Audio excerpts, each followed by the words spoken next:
कि angular displacement एक ऐसी फिजिकल क्वांटिटी है जो अगर वेरी स्मॉल है, बहुत ही छोटा है, तो इसको वेक्टर सेंस में लिया जाता है, और अगर बड़ा है तो इसको स्केलर सेंस में लिया जाता है।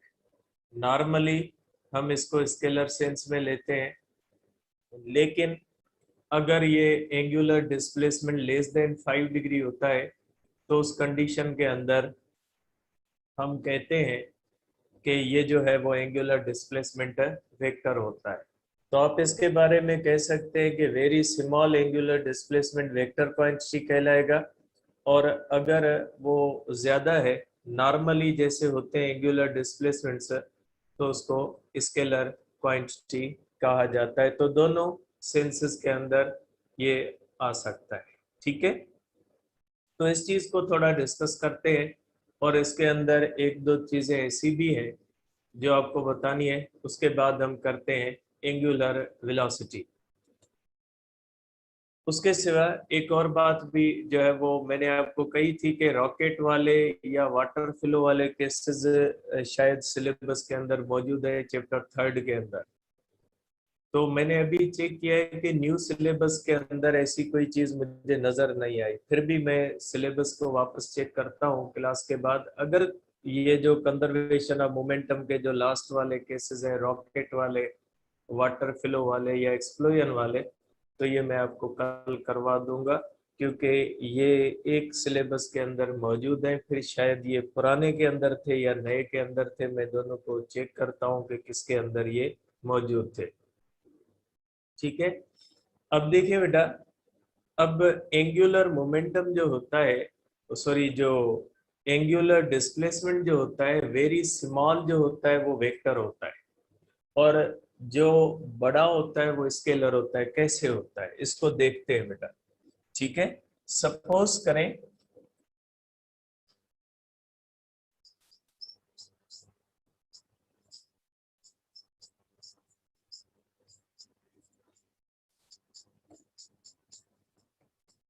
अब एंगुलर डिस्प्लेसमेंट जो होता है, जो छोटा होता है, वो वेक्टर कैसे होता है। अब देखें, पहली कंडीशन ये होती है कि सपोज करें कोई भी बॉडी इस तरह से सर्किल में मूव करती है। ये हमारे पास रेफरेंस सर्किल जिसको हम कहते हैं कि ये हमारे पास एक रेफरेंस सर्किल है। ठीक है, ये हमारे पास एक ऐसा सर्किल है जिसको हम कहते हैं कि ये रेफरेंस सर्किल है। ये इसके एक्स एक्सिस और वाई एक्सिस है। इसमें एक बॉडी है, वो पॉइंट पी पे है, इसका रेडियस r1 है। बॉडी पॉइंट पी से चली जाती है पॉइंट क्यू पे। इस तरह से ये बॉडी की पॉइंट क्यू है, एक पॉइंट पी होती है और एक पॉइंट क्यू है। ये इसका हुआ एंगुलर डिस्प्लेसमेंट थीटा। आपको पता है थीटा हो जाता है एस अपान आर। यहाँ पे अगर हम देखते हैं, अगर यहाँ पे हम बनाएंगे तो ये जो एंगुलर डिस्प्लेसमेंट होता है ये थोड़ा है। अगर ये थीटा जो होती है, थीटा लेस देन 5 डिग्री है, मीन्स थीटा स्मॉल है। ठीक है, थीटा स्मॉल है। तो इसके अंदर देखें, इसके अंदर तकरीबन ये एक ट्रायंगल जो बनेगा, ये ट्रायंगल एक राइट एंगल ट्रायंगल बन जाएगा। ठीक है, ये ट्रायंगल कौन सा बन जाएगा, राइट एंगल ट्रायंगल बनेगा। और यहाँ पे जो एस होगा, ये एस बन जाएगा स्ट्रेट। और जो एस स्ट्रेट होता है उसको आप डिस्प्लेसमेंट सेंस में ले सकते हैं, इसलिए theta is equal to S upon are.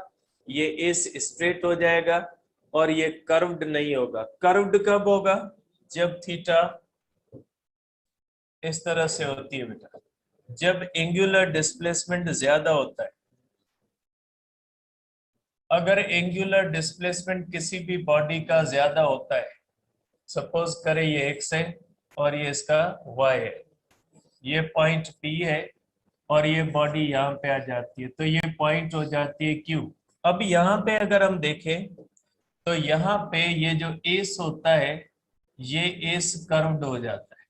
यहाँ पे एस जो होता है ये हो जाता है कर्व्ड, क्योंकि अगर ज्यादा एंगुलर डिस्प्लेसमेंट होगा तो अर्क लेंथ ज्यादा होती, अगर अर्क लेंथ ज्यादा होगी तो कर्व्ड हो जाएगा, और अगर अर्क लेंथ कम होगी तो वो अर्क लेंथ स्ट्रेट बन जाती है, जिसको हम डिस्प्लेसमेंट सेंस के लिए ले सकते हैं। अब इसके अंदर एक ट्राइंगल बनेगा, ये ट्राइंगल राइट एंगल ट्राइंगल नहीं बनेगा, ठीक है। तो ये थीटा जो होती है, अगर ये थीटा लार्ज है तो इसके अंदर जो ट्राइंगल बनता है वो राइट एंगल ट्राइंगल नहीं बनता। तो ये बात ध्यान में रखिएगा कि अगर वेरी स्मॉल एंगुलर डिस्प्लेसमेंट है तो अर्क लेंथ स्ट्रेट बनती है, और अगर ज्यादा एंगुलर डिस्प्लेसमेंट है तो अर्क लेंथ जो होती है वो कर्व्ड बनती है। तो इस सेंस में जो स्मॉल एंगुलर डिस्प्लेसमेंट होता है उसके अंदर जो ट्राइंगल बनता है ओ पी और क्यू, वो राइट एंगल ट्राइंगल बनता है, जबकि अगर ज्यादा है तो ओ पी और क्यू राइट एंगल ट्राइंगल नहीं बनता। ये पॉइंट ओ है, ओरिजिन है, ठीक है। इस पॉइंट को इसके अंदर हम कहेंगे कि इसके अंदर triangle O P Q is a right angled triangle, ये राइट एंगल ट्राइंगल है।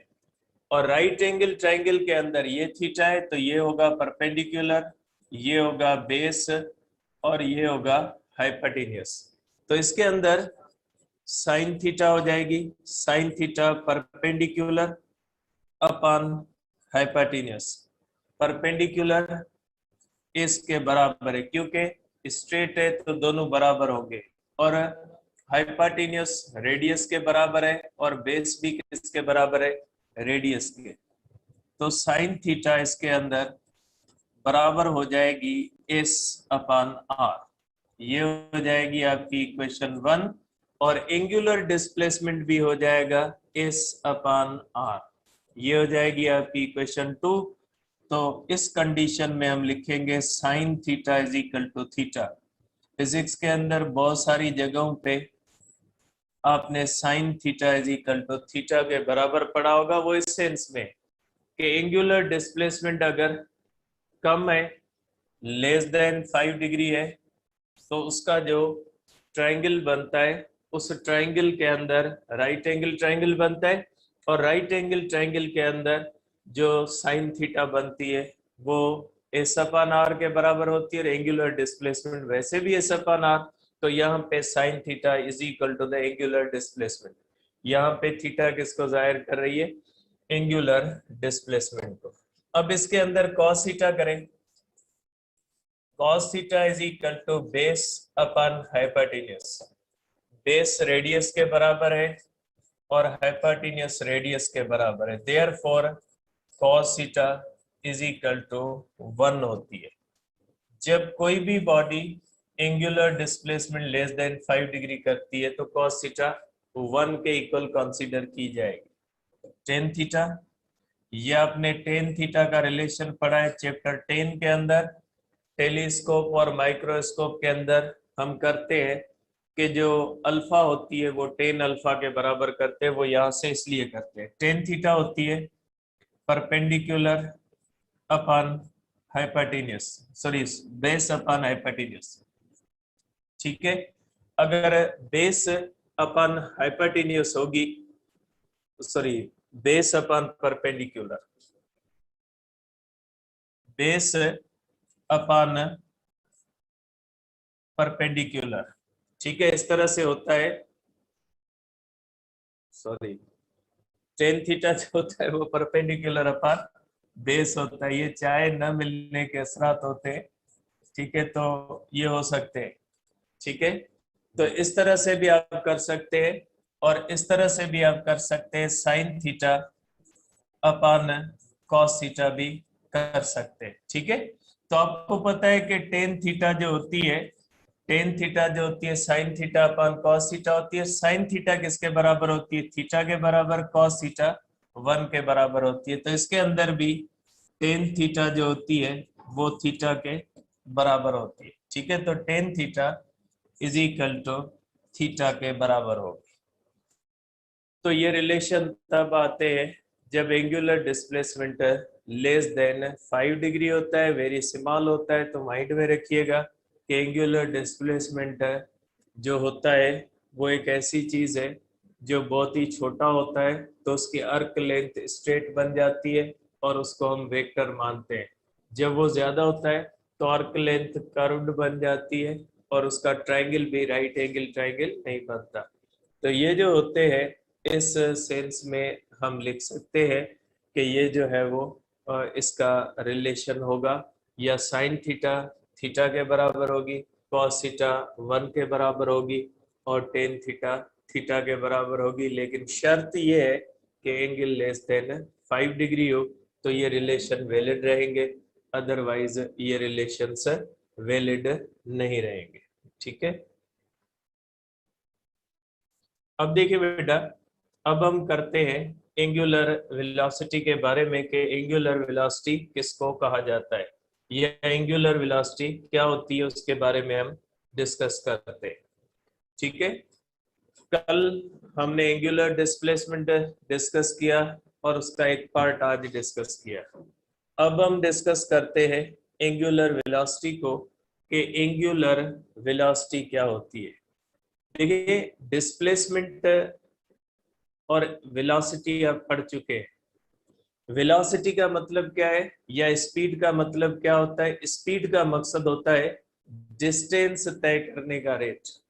अगर डिस्टेंस जिस रेट से बॉडी तय करेगी उसको कहा जाएगा स्पीड, और डिस्प्लेसमेंट बॉडी जिस रेट से तय करेगी उसको कहा जाएगा वेलोसिटी। इसी तरह से कोई भी बॉडी जो सर्कुलर मोशन के अंदर होती है तो वो जो एंगल तय करती है उस एंगल को तय करने की जो रफ्तार होती है उसको कहा जाता है एंगुलर वेलोसिटी। ठीक है, एंगुलर वेलोसिटी का मतलब क्या? एंगुलर वेलोसिटी का मकसद है कि जब कोई भी बॉडी सर्किल में रिवॉल्व करती है तो वो जो रोटेट करती है, वो जो एंगल तय करती है उस एंगल को वो स्लोली तय करती है या क्विकली करती है। जैसे फैन होता है, अगर आप स्लो स्पीड के अंदर चला लो तो उसकी स्लोली स्लोली वो एंगल तय करेगा, हम कहेंगे उसकी एंगुलर वेलोसिटी कम है। अगर फैन की स्पीड बढ़ा दे तो वो बहुत फास्ट तेजी से घूमेगा, तो जब वो तेजी से घूमेगा तो हम कहेंगे कि उसकी एंगुलर वेलोसिटी ज्यादा है। रोटेशन की जो रफ्तार होती है, रेट ऑफ रोटेशन जो होता है, अगर वो बहुत तेजी के साथ रोटेट कर रहा है तो हम कहेंगे एंगुलर वेलोसिटी ज्यादा है। अगर वो स्लोली रोटेट कर रहा है तो हम कहेंगे उसकी एंगुलर वेलोसिटी कम है। तो रेट ऑफ रोटेशन जो होता है वो एंगुलर वेलोसिटी बनता है। अगर कोई भी body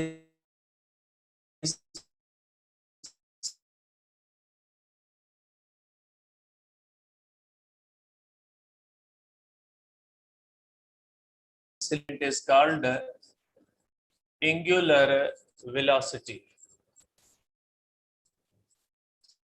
rate of change of angular displacement जो होता है वो एंगुलर वेलोसिटी कहलाता है। ठीक है, अब इसका पहले सेंस बनाते हैं कि ये होती क्या है। देखिए बेटा, सपोज करें मैं दो सर्किल बनाता हूं इस तरह से। ठीक है, ये इसका एक्स एक्सिस है, ये इसका एक्स एक्सिस है और ये वाई एक्सिस है। सपोज करें एक बॉडी पॉइंट पी से जब ये रोटेट करती है तो इसका टाइम इनिशियल t1 कहलाता है। पॉइंट पी से पॉइंट क्यू पे आती है।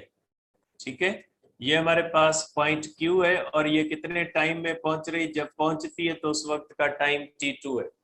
सपोज करें ये हमारे पास यहाँ पे थीटा तय करती है और ये थीटा है 45 डिग्री इन 1 सेकंड।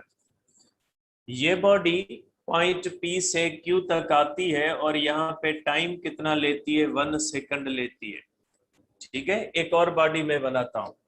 सपोज करें ये बॉडी है, ये इस तरह से रोटेट करती है और ये point P initial time t1, point P से पॉइंट क्यू तक आती है टाइम t2, और ये जो एंगल तय करती है ठीक है, ये जो एंगल तय करती है थीटा 2, ये भी 1 सेकंड के अंदर तय करती है।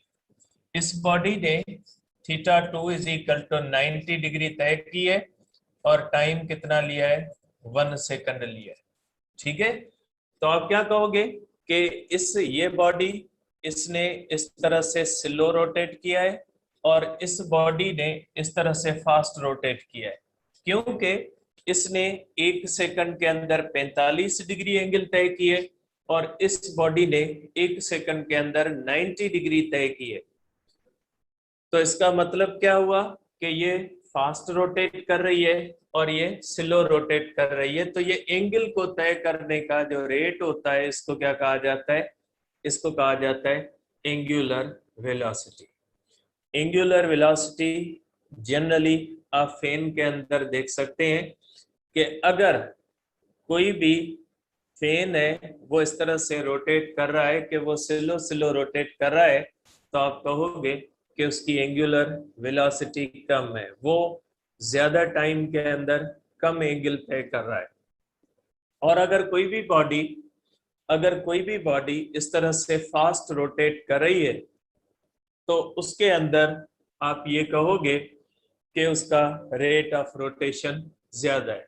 ठीक है, तो जैसे गाड़ी होती है स्लोली जा रही होती है तो उसके व्हील स्लो रोटेट कर रहे हैं, और वो फास्ट जा रही होती है बहुत तेजी के साथ रोटेट करते हैं।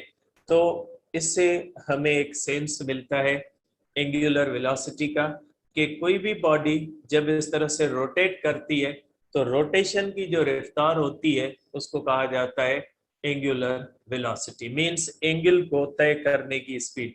जैसे ट्रांसलेशनल मोशन के अंदर डिस्प्लेसमेंट को तय करने की जो इस रेट होता है उसको ट्रांसलेशनल वेलोसिटी कहा जाता है, जो डिस्प्लेसमेंट अपॉन टाइम होती है। इसी तरह रोटेटरी मोशन के अंदर एंगल को तय करने की जो रफ्तार होती है उसको कहा जाता है एंगुलर वेलोसिटी। ठीक है, अब इसका हम फार्मूला करते हैं।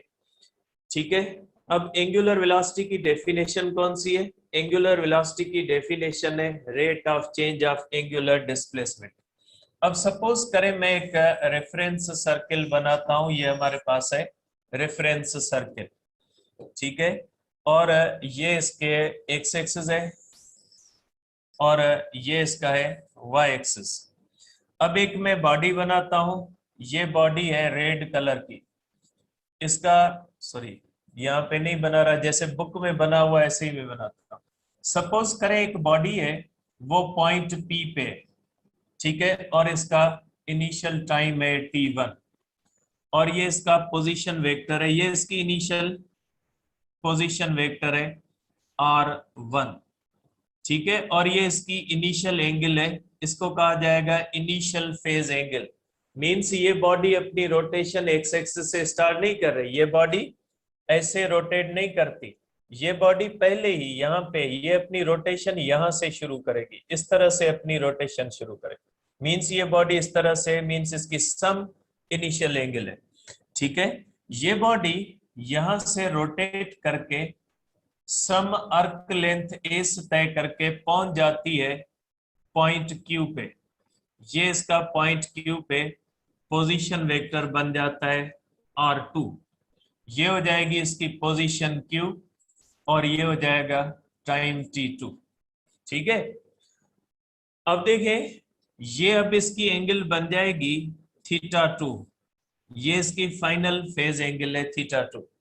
ये पहले कहां पे थी, पॉइंट P पे, उसकी θ1 थी, और ये पॉइंट P से आ गई पॉइंट Q पे, इसकी थीटा क्या बन गई 2। अब इसने थीटा कितनी तय की है, इसने ये थीटा तय की है मोशन के दौरान, इसने ये थीटा तय की है, क्योंकि ये पॉइंट बॉडी कहां पे गई है, पॉइंट P से Q तक गई है। तो पॉइंट P से Q तक जाने के लिए इसने जो एंगल तय की है वो डेल्टा थीटा है। ठीक है, अब आपको पता है कि angular velocity is equal to rate of change of angular displacement, means is equal to angular displacement upon delta T. क्योंकि बॉडी ने एंगुलर डिस्प्लेसमेंट कितना तय किया, P से Q तक जाती है, तो ये डेल्टा थीटा इसने तय किया। सपोज करें इसको आप इस एग्जांपल में लें, एक मैं छोटा सा एग्जांपल यहाँ पे लेता हूं। सपोज करें ये बॉडी है इस तरह से, इसकी इनिशियल थीटा जो है थीटा 1 है 20 डिग्री। ये बॉडी पॉइंट P से Q तक चली गई, P है Q है, और इसकी फाइनल थीटा बन जाएगी थीटा 2 इज इक्वल टू आप समझे 60 डिग्री। तो बॉडी की पहले ही एंगल 20 डिग्री थी, अब ये बॉडी कहां पे आ गई 60 पे, तो इसने एंगल तय कितनी किए, एंगल तय इसने किए 40 डिग्री। ठीक है, क्योंकि बॉडी की इनिशियली एंगल कौन सी थी 20 डिग्री पे, वो पहले थी, 20 से वो 60 पे गई है, तो एंगुलर डिस्प्लेसमेंट कितना हुआ 40 डिग्री। तय तो बॉडी ने 40 किया है ना, ठीक है, तय बॉडी ने 40 किया है, तो इसलिए हम कहेंगे एंगुलर डिस्प्लेसमेंट डेल्टा थीटा होगा। ये 40 किसके बराबर है, ये delta theta is equal to 60 minus 20, तो delta theta means theta 2 minus theta 1। तो इस सेंस में होता है कि बॉडी पहले थीटा 1 पे थी, थीटा 1 से वो चली गई थीटा 2 पे, तो उसका एंगुलर डिस्प्लेसमेंट कितना हो गया, एंगुलर डिस्प्लेसमेंट उसका हो गया डेल्टा थीटा, जो उसने तय किया है, जो एंगल तय किए, और जो एंगल तय किए उसके हिसाब से अब इसका फार्मूला आ जाएगा कि angular velocity is equal to theta 2 minus theta 1 upon T2 minus T1। ये आ जाएगा आपके पास एंगुलर वेलोसिटी का फार्मूला। तो ये होता है हमारे पास एंगुलर वेलोसिटी का फार्मूला। हम कहेंगे कि एंगुलर वेलोसिटी जो होती है वो इक्वल होती है theta 2 minus theta 1 upon T2 minus T1। तो ये एंगुलर वेलोसिटी का फार्मूला हमें मिल गया कि एंगुलर वेलोसिटी होती है rate of change of angular displacement. ठीक है, इसका फार्मूला हो जाएगा थीटा 2 माइनस थीटा 1। अब यहाँ पे आप ये पूछ सकते हो कि अगर कोई भी बॉडी इस तरह से यहाँ से स्टार्ट करके यहाँ पे पहुंचे, पॉइंट P1 है और पॉइंट Q है, ठीक है, तो यहाँ पे थीटा 1 जो होगी वो 0 होगी, और सपोज करें ये 45 डिग्री है, तो थीटा 2 45 डिग्री होगी। जरूरी नहीं है कि बॉडी सम एंगल से स्टार्ट करे, अगर बॉडी एक्स एक्सिस से स्टार्ट करेगी तो थीटा 0 मानेंगे, और डेल्टा थीटा हो जाएगी 45 माइनस 0, तो यहाँ पे डेल्टा थीटा हो जाएगा 45। जरूरी नहीं इसमें सम इनिशियल एंगल 20 है, इसमें इनिशियल एंगल नहीं है तो भले ना हो, लेकिन अगर वो नहीं है तो उसको क्या माना जाएगा, उसको 0 माना जाएगा कि अगर वो एक्स एक्सिस से स्टार्ट करती है तो उसकी इनिशियल एंगल थीटा 1 को क्या माना जाएगा, थीटा 1 को माना जाएगा 0। ठीक है बेटा, तो ये होता है इस तरह से एंगुलर वेलोसिटी का फार्मूला। ठीक है, एंगुलर वेलोसिटी का फार्मूला हमने कर लिया। अब हम करते हैं एंगुलर वेलोसिटी का यूनिट। इसका एंगुलर वेलोसिटी का यूनिट कौन सा होगा, देखिए बेटा, एंगुलर वेलोसिटी का यूनिट होता है, फार्मूला है delta theta upon delta T. ठीक है, अब अगर हम करते हैं तो इसका यूनिट हो जाएगा, इसका यूनिट हो जाएगा रेडियन पर सेकंड। ठीक है, इसके जो यूनिट होता है ये रेडियन पर सेकंड है, तो आप कहोगे कि इसका एसआई यूनिट है, इसको आप इसका एसआई जो है वो यूनिट कह सकते हैं। ये एसआई इसका यूनिट है, रेडियन पर सेकंड इसका एसआई यूनिट है। इसके अदर यूनिट्स भी होते हैं, इसके अदर यूनिट्स भी होते हैं, जैसे डिस्प्लेसमेंट होता है ना, वैसे एसआई यूनिट तो मीटर होता है, लेकिन उसको सेंटीमीटर में भी एक्सप्रेस करते हैं, किलोमीटर में भी एक्सप्रेस करते हैं। कैलकुलेशन के अंदर हम मीटर में रखेंगे। वेलोसिटी है मीटर पर सेकंड है, सेंटीमीटर पर सेकंड है, फुट पर सेकंड है, किलोमीटर पर सेकंड है, किसी भी यूनिट में आप एक्सप्रेस कर सकते हैं, लेकिन आप कैलकुलेशन के अंदर हमेशा मीटर पर सेकंड रखोगे। तो इसी तरह से इसके भी बहुत सारे यूनिट्स होते हैं। एसआई यूनिट है रेडियन पर सेकंड, और अदर यूनिट्स भी इसके होते हैं जिनके अंदर इसको एक्सप्रेस किया जाता है। अगर अदर यूनिट्स आ जाए तो उसको आपने किस में कन्वर्ट करना है, आपको पहले उसको और जो है वो ले जाना पड़ेगा रेडियन पर सेकंड में, और उसके बाद कैलकुलेशन उसके हिसाब से करनी होगी। तो अदर यूनिट्स में एक होता है, ठीक है, एक होता है रिवॉल्यूशन पर मिनट, ठीक है, आरपीएम, इसको आरपीएम भी कहा जाता है। आरपीएम का मकसद है रिवॉल्यूशन पर मिनट, ठीक है, रिवॉल्यूशन पर मिनट मींस 1 मिनट के अंदर एक रिवॉल्यूशन, ठीक है।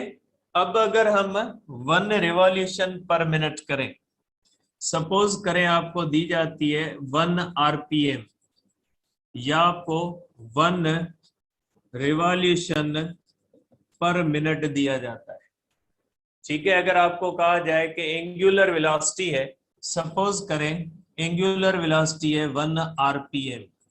अब आरपीएम तो आप कैलकुलेशन के अंदर नहीं इस्तेमाल कर सकते, तो आप क्या करोगे, इसको कन्वर्ट करोगे। अब 1 आरपीएम किसके बराबर होगा, 1 आरपीएम, आर मींस रोटेशन, और एक रोटेशन के अंदर कितने रेडियन होते हैं, कल मैंने आपको बताया था कि एक रोटेशन के अंदर 6.28 रेडियन होते हैं। तो आर जो होता है, एक आर के अंदर कितने होते हैं, एक आर के अंदर होते हैं 2 pi radian is equal to 6.28 radian, ठीक है। पी किसको जाहिर करता है, पर मिनट किसको जाहिर करता है, 60 सेकंड को, ठीक है। तो उस हिसाब से हम क्या करेंगे, is equal to 2 pi radian upon 60 second. 1 RPM किसके बराबर होता है, 2 पाई रेडियन ओवर 60 सेकंड, ठीक है। अब इसका मैं एक और भी करता हूं कि सपोज करें कि ओमेगा है 60 आरपीएम, ठीक है। अब 60 आरपीएम है, आपको इसको कैलकुलेशन में इस्तेमाल करना है, तो ओमेगा हो जाएगा 60 आरपीएम। आर मींस रोटेशन, एक रोटेशन आर की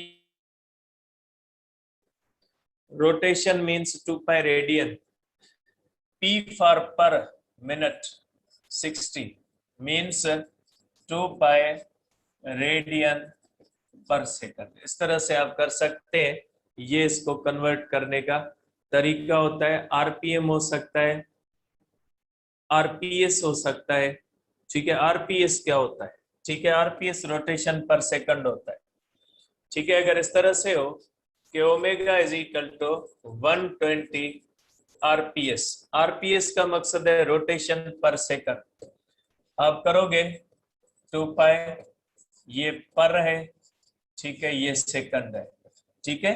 तो ये हो जाएगा आपके पास ओमेगा 120, 2 पाई पर सेकंड 1 होता है, is equal to 240 pi radian per second, इस तरह से।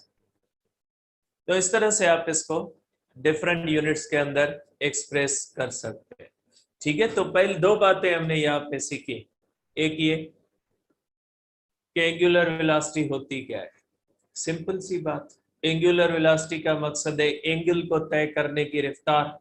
किस एंगल से रफ्तार तय होती है, स्लोली बॉडी एंगल तय कर रही है, स्लोली रोटेट कर रही है, क्विकली तय कर रही है, वो एंगुलर वेलोसिटी, जिसको रेट ऑफ रोटेशन भी कहा जाता है।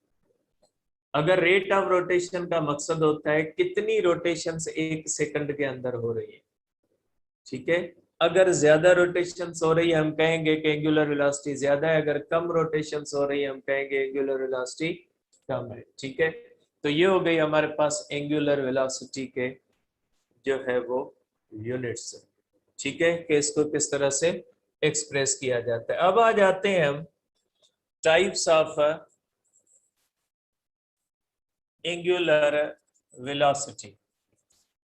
एंगुलर वेलोसिटी के टाइप्स भी होते हैं, जिस तरह से वेलोसिटी के टाइप आपने पढ़े, ठीक है।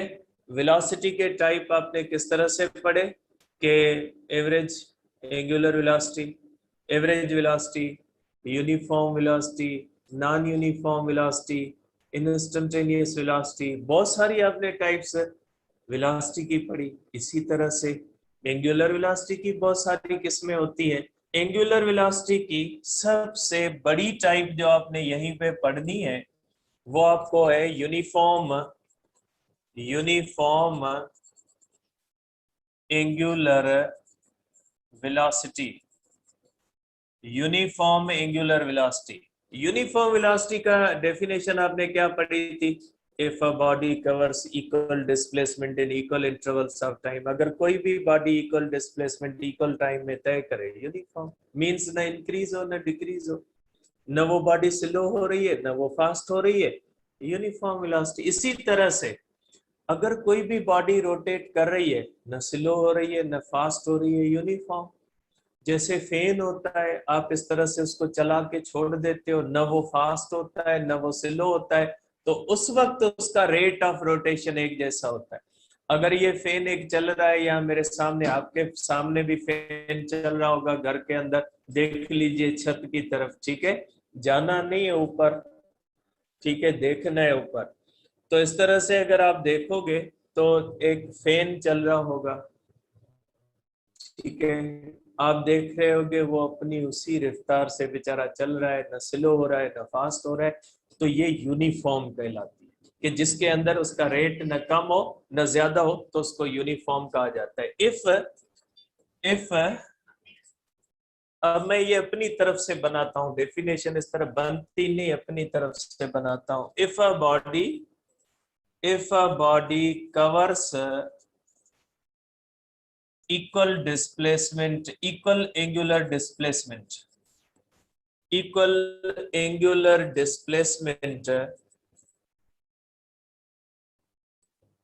in equal intervals of time, in equal intervals of time, then body is said to be in a uniform angular velocity। किसमें होती है? यूनिफॉर्म एंगुलर वेलोसिटी के अंदर होती है। कैसे? ऐसे देख ले आप इसको, सपोज करें एक बॉडी है वो इस तरह से रोटेट कर रही है, ठीक है, पहले मैं इसका चार्ट बनाता हूं, उसके बाद इस तरह से मैं इसको एक्सप्रेस करूं, बिल्कुल उसी तरह से जिस तरह से हमने थर्ड चैप्टर के अंदर किया था। ठीक है, मैं डेटा बनाता हूं, ये थीटा को जाहिर करेगा, ये टाइम को जाहिर करेगा। 30 डिग्री 1 सेकंड के अंदर, 60 डिग्री 2 सेकंड हुए, 90 डिग्री 3 सेकंड हुए, 120 डिग्री 4 सेकंड हुए, मीन्स हर सेकंड के अंदर 30 डिग्री। ये थीटा एक्सप्रेस की जाती है डिग्री में, यहाँ पे लिखना है बेटा डिग्री, और टाइम एक्सप्रेस सेकंड में, यहाँ पे लिखना है, ऐसे नहीं लिखो, नहीं लिखना है, डिग्री के अंदर आप कर रहे हो, सेकंड के मिनट के अंदर वो लिख देना है यहाँ पे, ठीक है। अब आप इसको बनाए, अब आपको पता है कि इस तरह से x बनेगा इस तरह से, ठीक है। सपोज करें ये एंगल 30, ये एंगल 60, मीन्स ये 30 डिग्री और टाइम कितना 1 सेकंड, और ये बन गई 60 डिग्री, ठीक है, और टाइम कितना 2 सेकंड, और ये बन गई 90 डिग्री, ठीक है, और टाइम कितना 3 सेकंड, और ये कौन सी बन गई 120 डिग्री और टाइम कितना 4 सेकंड। इस तरह से देखिए हर सेकंड के अंदर इक्वल इक्वल एंगल तय हुई है, तो बॉडी की ऐसी मोशन को क्या कहा जाएगा? यूनिफॉर्म एंगुलर वेलोसिटी कहा जाएगा। यूनिफॉर्म एंगुलर वेलोसिटी के अंदर इक्वल एंगल तय होती है, इक्वल इंटरवल्स ऑफ टाइम, ठीक है। और यूनिफॉर्म सर्कुलर मोशन के अंदर यूनिफॉर्म एंगुलर वेलोसिटी होती है। जब कोई भी बॉडी यूनिफॉर्म सर्कुलर मोशन के अंदर होती है ना, तो यूनिफॉर्म सर्कुलर मोशन के अंदर बॉडी की एंगुलर वेलोसिटी यूनिफॉर्म होती है। बहुत इंपॉर्टेंट पॉइंट है, यूनिफॉर्म सर्कुलर मोशन को दो तरह से एक्सप्लेन किया जाता है।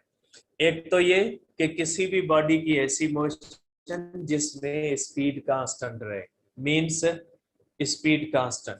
दूसरी कि उसके अंदर एंगुलर वेलोसिटी यूनिफॉर्म या कांस्टेंट रहे। तो इसकी मैं पॉइंट्स लिख देता हूं कि in uniform circular motion in UCM angular velocity remains constant. बेटा एंगुलर वेलोसिटी कांस्टेंट रहती है यूनिफॉर्म सर्कुलर मोशन में। और आपको पता है कि यूनिफॉर्म सर्कुलर मोशन के अंदर कौन सी फोर्स एक्ट करती है? Centripetal force. तो इसका मकसद है कि सेंट्रीपिटल फोर्स एंगुलर वेलोसिटी को चेंज नहीं कर सकती, क्योंकि यूनिफॉर्म सर्कुलर मोशन के अंदर कौन सी फोर्स होती है? सेंट्रीपिटल फोर्स होती है। तो आप कहोगे कि force centripetal can not change angular velocity. Force centripetal जो होती है वो एंगुलर वेलोसिटी को चेंज नहीं कर सकती। ठीक है, तो फिर एंगुलर वेलोसिटी को कौन चेंज कर सकता है? वो आगे नॉन यूनिफॉर्म में मैं कर बताता हूं। और यहाँ पे एक बात याद रखिएगा कि मैं यहाँ पे काइनेटिक एनर्जी और मोमेंटम का आपको बता देता हूँ। ठीक है, क्योंकि ये यूनिफॉर्म सर्कुलर मोशन के अंदर होता है। रोटेशनल काइनेटिक एनर्जी, जब कोई भी body rotational kinetic energy rotate कर रही है, उसकी काइनेटिक एनर्जी कितनी होती है बेटा? आपको पता है काइनेटिक एनर्जी होती है बेटा हाफ mv²। आप माशाल्लाह एंट्री टेस्ट के हो या फर्स्ट ईयर वालों के भी बुनियादी बेसिक्स पढ़े हुए हैं। आपको पता है v इज इक्वल टू होता है r ओमेगा के बराबर। अगर ये भी नहीं पढ़ा तो आपने कुछ नहीं पढ़ा। ठीक है, तो फिर अगर आपको ये सर कहाँ से आया, अगर ये सर कहाँ से आया ना, वो आराम से जाके सो जाए। अगर इतना भी किसी ने नहीं पढ़ा है ना, फिर चाय वाय पी के नाश्ता वाश्ता करके सो जाए, कोई मसला नहीं है। Half mv, v is equal to r times omega होता है। ठीक है, तो ये हो जाएगा आपके पास फार्मूला। काइनेटिक एनर्जी का formula is equal to half m r² omega square. Means ये रोटेशनल काइनेटिक एनर्जी का फार्मूला है। ठीक है, और ये भी आपने पढ़ा है कि ओमेगा होती है 2π/t के। तो रोटेशनल काइनेटिक एनर्जी का फार्मूला हो सकता है mr² 4π²t²। मैंने डायरेक्ट स्क्वायर लगा दिया, ये भी हो सकता है। Kinetic energy half mr² 4π² frequency square. Kinetic energy is equal to half 4π² r² frequency square. बहुत सारे फार्मूले बन सकते हैं इससे। तो ये रोटेशनल काइनेटिक एनर्जी के फार्मूले। हमने जो फार्मूला डिस्कस करना है, मैंने जो आपको बतानी थी वो चीज इस फार्मूले के अंदर बतानी थी। ये फार्मूला क्या कहता है? ये फार्मूला कहता है kinetic energy is equal to half mr² omega square. ठीक है, और mr² होता है मोमेंट ऑफ इनर्शिया के बराबर। ये चीजें बेटा बेसिक्स हैं जो आपको आनी चाहिए कि मोमेंट ऑफ इनर्शिया mr² के बराबर होता है। काइनेटिक एनर्जी होती है हाफ I ओमेगा स्क्वायर। ये होता है I means moment of inertia plays same role in angular motion as mass plays in linear motion। ठीक है, तो ये हो जाएगा आपके पास kinetic energy is equal to half I omega square. ठीक है, ये आपका आ गया फार्मूला। अब बताना क्या था वो अब बताता हूँ। ये सारा झंझट मैंने जो किया है, ये सिर्फ एक ही चीज बताने के लिए किया है कि यूनिफॉर्म सर्कुलर मोशन के अंदर क्या होता है? Angular velocity remains constant. ठीक है, तो आप क्या कहोगे कि काइनेटिक एनर्जी का फार्मूला फिर लिखना पड़ेगा। Kinetic energy half mr² omega square. In UCM uniform circular motion omega is constant, क्योंकि यूनिफॉर्म सर्कुलर मोशन के अंदर एंगुलर वेलोसिटी कांस्टेंट है। ये हाफ कांस्टेंट 1/2 नंबर है बेटा, कांस्टेंट, मास constant, radius constant, omega constant, सब कांस्टेंट। ठीक है, इसका मकसद है कि in uniform circular motion kinetic energy of body remains constant. Uniform circular motion के अंदर काइनेटिक एनर्जी बॉडी की कांस्टेंट रहती है, क्योंकि स्पीड कांस्टेंट रहती है। बहुत ही इंपॉर्टेंट एक और बात आती है, क्या? अगर चैप्टर 7 पढ़ा हुआ, जाहिर है आप एंट्री टेस्ट के हो या फर्स्ट ईयर, चैप्टर 7 तो पढ़ा होगा ना, नहीं पढ़ा कोई मसला नहीं, ये पीएमसी के सिलेबस में हम पता है हमें। वर्क एनर्जी थ्योरम क्या कहता है? वर्क एनर्जी थ्योरम जो है वो कहता है कि work is equal to change of kinetic energy. अगर काइनेटिक एनर्जी चेंज होगी तो वर्क होगा, नहीं होगी तो नहीं होगा। ठीक है, अगर किसी भी मूविंग बॉडी की काइनेटिक एनर्जी चेंज होती है तो आप कहोगे वर्क होगा, नहीं होती आप कहोगे वर्क नहीं होगा। Work is equal to the change of kinetic. Work energy theorem ये कहता है वर्क हमेशा एनर्जी की चेंज पैदा करता है। आप ये ना, इसके ऊपर मैंने वर्क किया, पोटेंशियल एनर्जी चेंज हुई। कोई बॉडी जा रही है, उसको मैंने धक्का दिया, वर्क किया, उसकी एक्सीलेशन होगी, काइनेटिक एनर्जी बढ़ेगी। मैंने उसको वर्क करके रोकने की कोशिश की, उसके अंदर काइनेटिक एनर्जी कम होगी। तो वर्क एनर्जी थ्योरम कहता है कि work is equal to the change of kinetic energy. अगर वर्क करोगे, काइनेटिक एनर्जी ने चेंज होना है।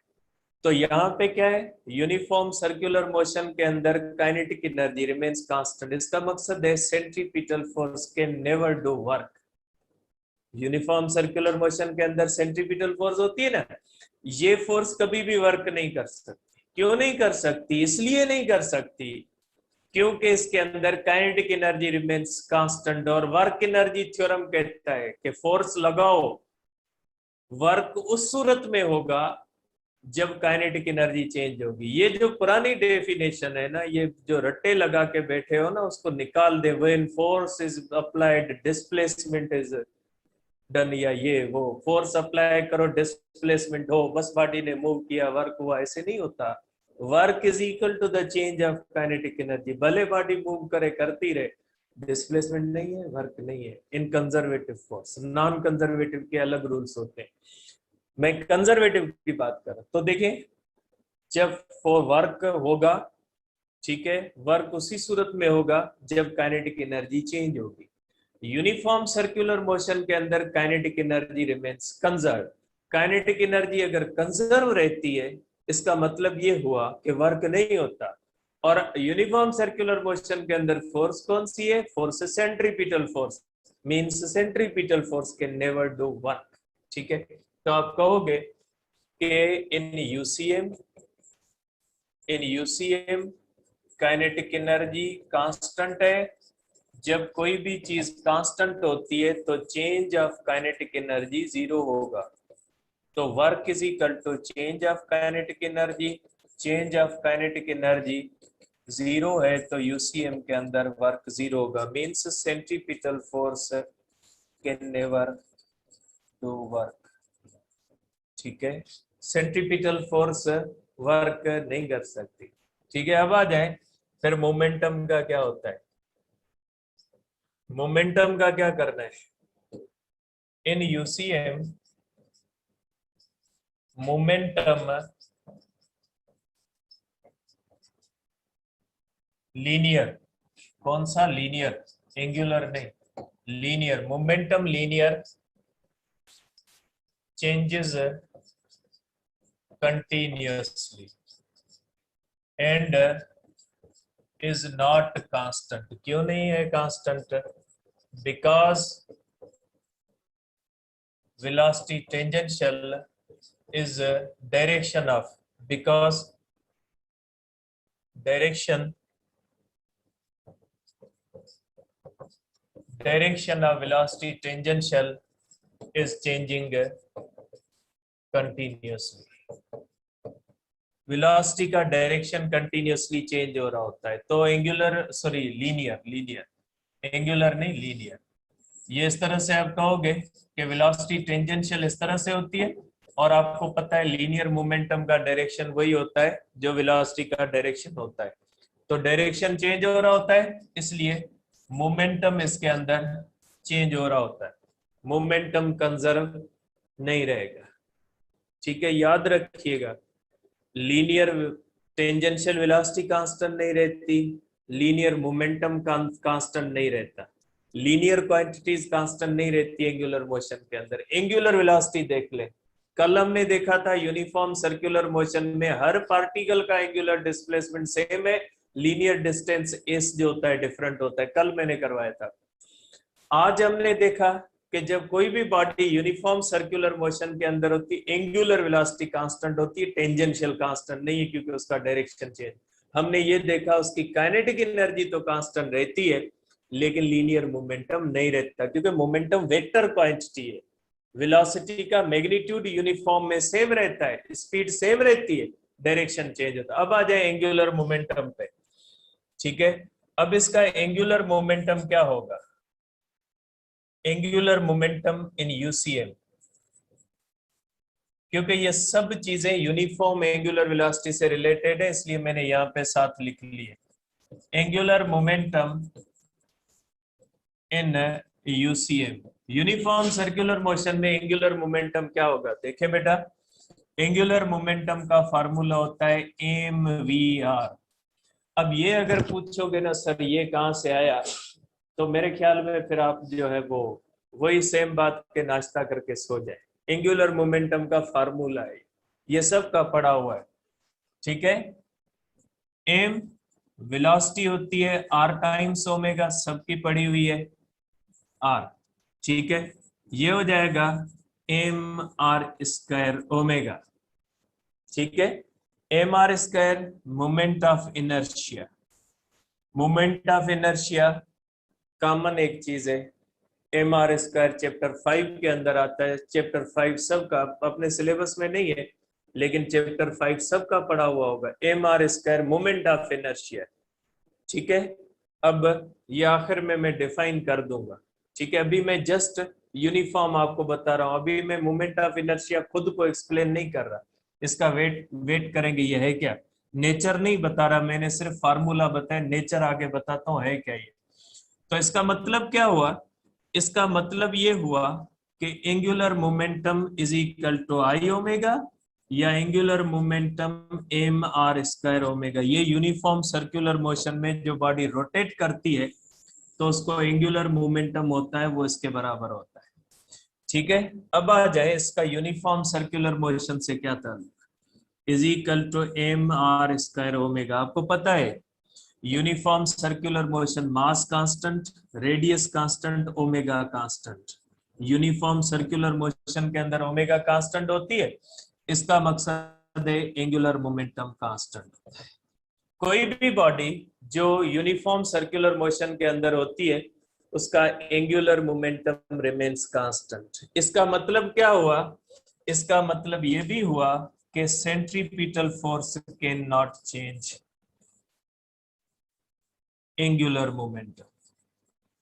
सेंट्रीपिटल फोर्स एंगुलर मोमेंटम को भी चेंज नहीं कर सकती, बेचारी कुछ नहीं कर सकती। ठीक है, ठीक है, ये सेंट्रीपिटल फोर्स कुछ नहीं कर सकती, जैसे न्यूटन के लॉ के अंदर बैलेंस्ड फोर्स बेचारी कुछ नहीं कर सकती। कल एक बच्चे ने बात पूछी, मैं आपको पहले कहता हूँ, आप लोग वो सोचते हो जो न आइंस्टाइन बेचारे ने सोचा, न स्टीफन हॉकिंस ने सोचा, कोई भी बंदा ये नहीं सोच पाया जो आप लोगों ने सोचा। भाई चलो बड़े बड़े दिमाग बैठे हो कि अगर सम ऑफ ऑल फोर्सेस जीरो हो जाता है तो बॉडी यूनिफॉर्म वेलोसिटी से मूव कैसे करती है।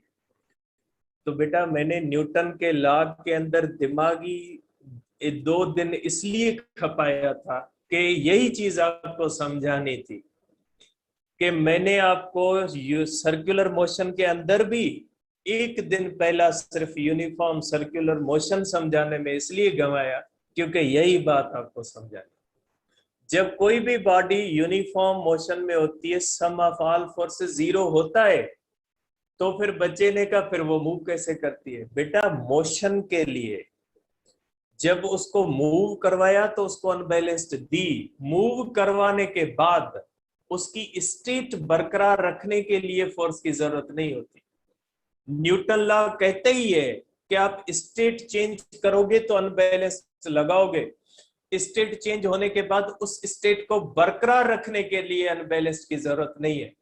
तो जब बॉडी ने मूव करना शुरू किया होगा तो जाहिर सी बात है उसके ऊपर अनबैलेंस लगी होगी, लेकिन वो एक वेलोसिटी लेने के बाद अगर उससे फोर्स हटा भी दी जाए ना तो वो उसी कंटिन्यूस उसी स्टेट में रहेगी। जैसे रेस्ट में होती है ना, तो बॉडी रेस्ट में क्यों रहती है?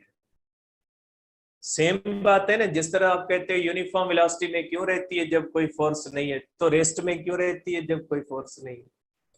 बात तो सेम हुई ना। तो फिर रेस्ट में क्यों रहती है? आपको यूनिफॉर्म वेलोसिटी पे हैरत होती है, आपको रेस्ट में हैरत नहीं होती। बेटा जब सम ऑफ ऑल फोर्सेस जीरो होता है ना, तो जो जिस स्टेट में होती है वहीं पे रहती है।